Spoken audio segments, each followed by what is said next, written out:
இந்த சென்னையில் பார்ப்பனர்கள் அதிகமாக இருக்கிறார்கள், எனவே சென்னையை விட்டு தர மாட்டார்கள்.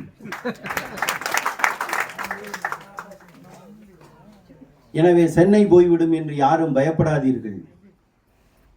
இன்னொன்று சொல்கிறார், சென்னையினுடைய தலைநகர சென்னையை ஆந்திராவுக்கும் தமிழ்நாட்டுக்குமான ஒரு ஒன்றுபட்ட தலைநகராக வைத்துக் கொள்ளலாம் என்று ஆந்திராக்காரர்கள் கோரிக்கை வைத்த போது பெரியார் சொல்கிறார், ஏன் அப்படி கேட்கிறீர்கள் என்று கேட்டபோது, எங்களுக்கு தலைநகர் இல்லை என்று ஆந்திராவினுடைய தலைவர்கள் சொன்னபோது, தலைநகரே இல்லாத தலைநகராக வைப்பதற்கு ஒரு நகரமே இல்லாத நீ ஏன் மாநிலம் கேட்கிறாய் என்று கேட்டவர் தந்தை பெரியார்.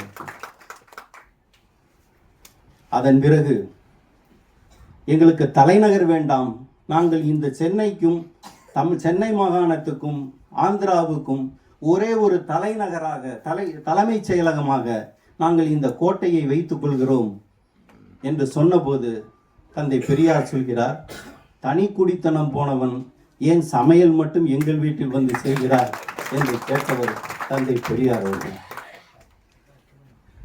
எங்களுக்கு இந்த கோட்டையில் ஓராண்டு காலமாவது இருக்க வேண்டும், இருந்து நாங்கள் எங்களுடைய தலைமைச் செயலகத்தை நடத்தி கொள்கிறோம் என்று ஆந்திரர்கள் கேட்டபோது, உங்கள் மாகாணத்தில் நிறைய கல்யாண மண்டபம் இருக்கிறது, உங்கள் மாகாணத்தில் பெரிய பெரிய தியேட்டர்கள் இருக்கிறது, அதில் முகப்பை இடித்துவிட்டு அங்கே தலைமைச் செயலகத்தை வைத்துக்கொள் என்று சொன்னவர் தந்தை பெரியார் அவர்கள். அடுத்து ஒரு தந்திரம் நடந்தது.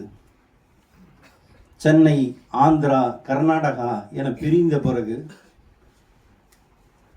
தென் மாநிலங்கள் அனைத்தையும் சேர்த்து தட்சிண பிரதேசம் என்கின்ற ஒரு திட்டத்தை பண்டித ஜவஹர்லால் நேரு உருவாக்கிய போது, தட்சிண பிரதேசம் வந்தால் அது தமிழரினுடைய தற்கொலையாக முடியும் என்று சொல்லி முதலாக பெருந்தலைவர் காமராஜருக்கு தந்தி கொடுத்தவர் தலைவர் தந்தை பெரியார் அவர்கள்.